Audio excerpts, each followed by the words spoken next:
এডৰ SOPDৰ পৰা 2022-23 বিত্তীয় বৰ্ষৰ আমি ইয়াত হেণ্ডলুম মডেল ভিলেজ বুলি এটা চেংচন কৰা হৈছিল আৰু তাৰ যিটো প্ৰজেক্ট কষ্ট 3,15,47,000 টকা তাৰ প্ৰথম কিস্তি হিচাপে 1,57,00,000 আমি ইতিমধ্যে দিছোঁ। ইয়াত 400 বেছি প্ৰায় মানে 478 বেনিফিচিয়াৰী বা শিপিনীসকলক সামৰি লৈ পেলাই হেণ্ডলুম মডেল ভিলেজটো ইয়াত গঠন কৰা হৈছে আৰু এইটো ষ্টেট অন প্ৰজেক্ট যদিও এইটো সম্পূৰ্ণ কৰাৰ পিছত সম্পূৰ্ণভাৱে BTR কাউন্সিলৰ হেণ্ডলুম ডিপাৰ্টমেণ্টক হেণ্ড অভাৰ কৰা হ'ব। এইটো চোৱা চিতা কৰিবৰ কাৰণে আৰু চলাবৰ কাৰণে মূলতে অসমত হেণ্ডলুম টেক্সটাইলৰ জৰিয়তে গ্ৰাম্য অৰ্থনীতিটো সবল কৰিবৰ কাৰণে বিশেষকৈ শিপিনী মহিলাসকলৰ জৰিয়তে এই আঁচনিবিলাক আমি বিভিন্ন ঠাইত লৈছোঁ। কিন্তু ষ্টেটৰ SOPD ফাণ্ডৰ পৰা হেণ্ডলুম মডেল ভিলেজৰ নামত BTR অঞ্চলত এইটোৱেই প্ৰথম। আগত যদিও মডেল ভিলেজ গঠন কৰিছিল যদিও এইটো কাউন্সিলৰ পৰা কৰা হৈছিল, নহ'লে গভৰ্ণমেণ্ট অফ ইণ্ডিয়াৰ পৰা কিছুমান বৰ্ডাৰ এৰিয়া ডেভেলপমেণ্ট ফাণ্ড আৰু অন্যান্য ফাণ্ডৰ অধীনত কৰিছিলে। কিন্তু SOPDৰ অধীনত এইটোৱেই প্ৰথম আৰু এইটো আমাৰ শিপিনীসকলক আমাৰ গামোচা আৰণাই বিহুৱান অসমীয়া গামোচা আৰু যিবিলাক থলুৱা বস্ত্ৰ দখনাৰ পৰা চাদৰ মেখেলালৈকে সেইটো উৎপাদন কৰি পেলাই যেনেকৈ আত্মনিৰ্ভৰ অসম গঢ়াৰ এটা সপোন অসমৰ মুখ্যমন্ত্ৰী ডক্টৰ হিমন্ত বিশ্ব শৰ্মাই দেখিছে। এই ছেক্টৰটো মূল এটা পিলাৰ বুলি আমি ধৰি ল'ব লাগে আৰু ইয়াৰ দ্বাৰা দি গ্ৰাম্য অৰ্থনীতি এটা সবল হ'ব আৰু উন্নত হ'ব।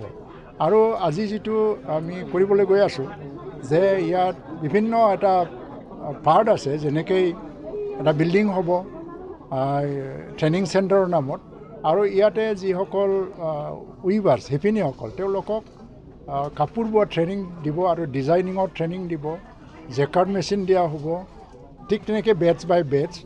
আৰু মই অলৰেডি কৈছোঁ যে মানে 478জন শিপিনীসকলক সাঙুৰি লৈ পেলাই আমি এইটো কৰিবলৈ গৈ আছোঁ।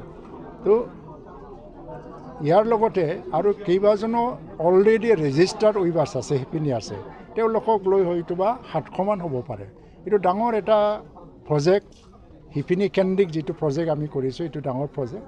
কাৰণ হেণ্ডলুমত শিপিনীসকলৰ কল্যাণৰ কাৰণে উন্নতিৰ কাৰণে যিবোৰ প্ৰজেক্ট লোৱা হয় প্ৰায় এইটো খুব ডাঙৰ প্ৰজেক্টত পৰে। তো এইকাৰণে ডক্টৰ হিমন্ত বিশ্ব শৰ্মা অসমৰ মুখ্যমন্ত্ৰী তেখেতলৈ মই অশেষ ধন্যবাদ দিছোঁ BTR-বাসী ৰাইজৰ হৈ যে ইয়াত হস্ততাঁত বস্ত্ৰশিল্পটো উন্নতি কৰিবৰ কাৰণে তেওঁ আজি আমাক এই অনুদানটো দিছে আৰু এইটো সফল কৰি তোলাটো আমাৰ কাউন্সিলৰ BTR পৰিষদীয় চৰকাৰৰ দায়িত্ব হৈ পৰিব।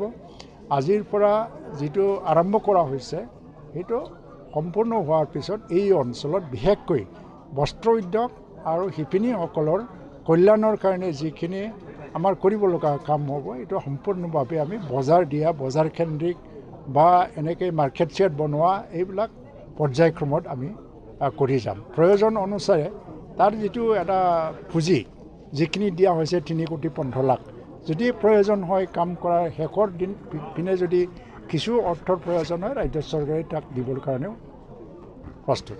ছাৰ, মহিলা সবলীকৰণৰ কাৰণে BJP চৰকাৰে যথেষ্টখিনি কাম হাতত লৈছে। ইয়াৰ ক্ষেত্ৰত কিন্তু এই মহিলাই যি শিপিনীসকল আছে শিপিনীসকলৰ প্ৰধান সমস্যা আছে তেওঁলোকৰ উপযুক্ত এখন বজাৰ নাপায়। উৎপাদিত যিখিনি বস্ত্ৰ উৎপাদন কৰে এখন বজাৰ নাপায়। বজাৰ নোপোৱাৰ বহুতখিনি কথা আছে ইয়াত, কিন্তু আমাৰ মাজত এটা সচেতনতাৰ প্ৰয়োজন হয় যে আমি অন্তত আমাৰ জাতীয় উৎসৱ পূজা বা জাতীয় পৰম্পৰাগতভাৱে যিটো সাংস্কৃতিক কাৰ্যসূচীবোৰ হয় তাত আমি যদি সিদ্ধান্ত লওঁ যে চবেই আমি থলুৱা বস্তুকে ব্যৱহাৰ কৰোঁ, তেতিয়াও ডাঙৰ বজাৰ আছে। কমাৰ্চিয়েল মাৰ্কেটটো সদায় থাকিব। তাৰ কাৰণে আমি পাৱাৰলুমৰ গামোচা চাদৰ মেখেলা সম্পূৰ্ণভাৱে বেন কৰি থৈছিলোঁ আৰু এইটো বেচিব দিয়া নাছিল, কাৰণ আমাৰ হেণ্ডলুমত পাৱাৰলুমৰ স্থান নাই, তাৰ কাৰণে আমি বন্ধ কৰি থৈছিলোঁ।